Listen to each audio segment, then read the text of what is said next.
Hello! Thank you for sharing a few minutes to explore another topic on Crater Lake. As visitors gaze out upon the water, they are often curious what life forms occupy the lake.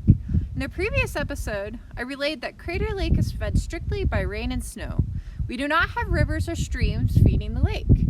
With that said, it's an isolated watershed.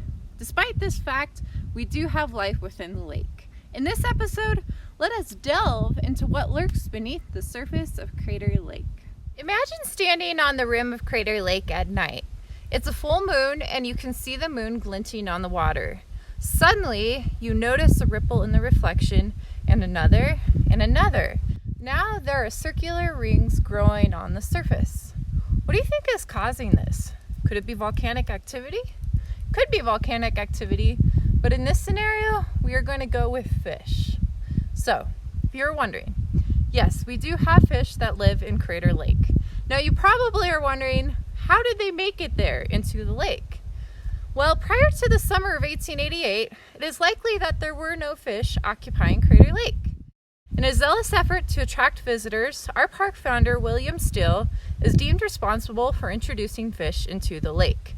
In his first attempt, he is noted to have carried a bucket 47 miles from the Rogue River filled with 200 or more rainbow trout fingerlings. Upon reaching the shoreline of Crater Lake, most of the fish perished during their journey. However, there were 37 that managed to stay alive. Steele dumped these fish into Crater Lake. In an effort to increase recreational opportunities, they continued stocking the lake until 1941. During this time, they stocked more than 1.7 million fish, including rainbow trout, brown trout, steelhead trout, cutthroat trout, silver salmon, and Kokanee salmon. Out of these 6 species, rainbow trout and Kokanee salmon are the only 2 species that survived within the lake. Today, our lake scientists monitor the fish populations during the summer months. They use sonar surveys and gill nets to learn more about the fish. As of 2018, their data reflects that we have approximately 62,000 fish inhabiting the lake. That's a lot of fish! Most visitors are surprised to learn that they can fish at Crater Lake. Given that the fish are a non-native species, the park encourages visitors to cast a line in the water. There is no permit required to fish. We just ask that you do not use live bait, and you are welcome to take what you catch.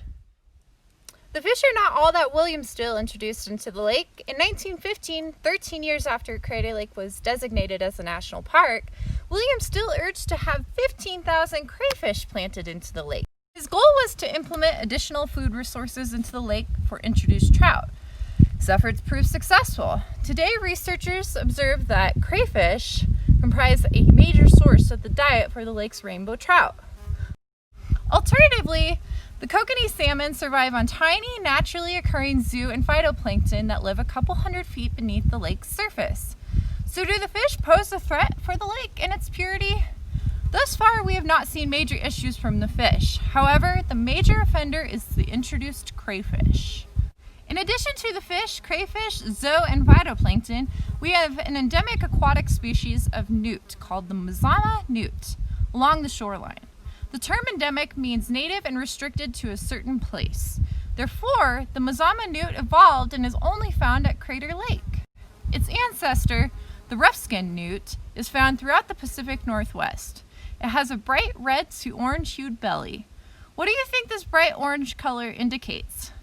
Would you want to eat it? No, it's a warning sign.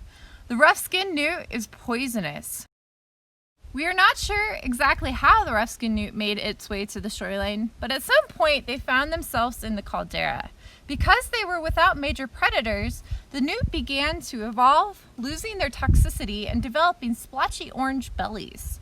They evolved into the subspecies, the Mazama newt. Things were going swimmingly for them until one day when the crayfish moved into the lake. The crayfish developed a taste for the newt. Without the toxicity, the newt is defenseless. Since their introduction, the crayfish populations have been growing. Data suggests that 80% of the lake's shoreline is inhabited by crayfish. They have been found at depths of 820 feet below the lake's surface. With that being said, we have faced a cold hard fact. The Mazama newts are possibly on their way to extinction. Visitors have suggested poisoning the lake, but the consequences and possibility of negative outcomes is higher than that of the crayfish presence. Some have even recommended placing sterile crayfish who have been genetically altered to prevent reproduction. Again, this would mean introducing even more non-native species into this pristine water. At this time, our lake scientists are continuing to monitor the crayfish and newt populations while searching for solutions. As we delve further into the topic, we also have aquatic snails, worms, and insects under the water. Around Wizard Island and other locations within the lake, we have aquatic mosses growing. And it has been found growing over 400 feet down in the water. Studies have unveiled ancient layers of moss underlying the living moss, dating back thousands of years. Down along the bottom of the lake, researchers discovered golden-hued bacterial colonies.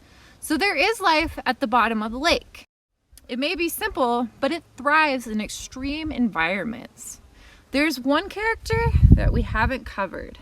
It was once living, but it has now taken on another persona in its afterlife. Maybe you've heard of him, the Old Man. One of the first accounts of the Old Man occurred in the late 1800s. Geologist Joseph S. Diller mentioned seeing the stump floating in a peculiar way near Wizard Island. In 1938, a park naturalist studied the log. He tracked the movement and trajectory of the log around the lake for an entire summer. During that summer, the Old Man traveled over 62 miles within the lake. What exactly is the Old Man? It is a large mountain hemlock tree that is over 30 feet in length and about 2 feet in diameter. Most of the log is submerged underwater, but there is roughly 4 feet of the log that looms above the surface of the lake. Unlike most logs, it bobs upright instead of on its side. We don't know exactly what caused it to do this. The most probable explanation is that the living tree was swept into the caldera by a landslide or avalanche. When it hit the water, it must have had rocks stuck in its root ball. As a result, it was weighted into the water, bobbing upright. There is a lore that surrounds the Old Man. I've heard boat captains say if he touches the shore, we can expect an early and harsh winter. In the late 1980s, the park's lake crew had the opportunity to explore the water in a one-man submarine. It is said that they tied the Old Man up near Wizard Island to secure him. As soon as they did so, the sky turned gray and a heavy storm rolled in. Disheartened, the scientists released the Old Man. Suddenly, the skies cleared and the storm rolled away. The Old Man is now viewed as a weather gauge. When visitors come to the park, they want to know where the Old Man is. They're surprised to learn that we do not keep track of him. There are no GPS units or monitors on him. I always say, if you're on the rim and you see something that looks like a toothpick sticking out of the water, it's probably him. Looking forward, the National Park Service strives to protect the lake. We no longer condone introducing non-native species into the lake. To prevent the introduction of aquatic invasive species, we do not allow materials such as kayaks, life jackets, snorkels, scuba gear, and live fishing bait. In addition, our lake scientists monitor the lake annually to establish a deeper knowledge of the lake systems and ensure that we are maintaining its health. Upon your next visit, keep your eye out for the Old Man, and don't forget to pack your fishing pole. It was a pleasure sharing another topic with you. As always, we encourage you to email us with any questions. Until next time, keep exploring, learning, and stay safe. See y'all. Bye.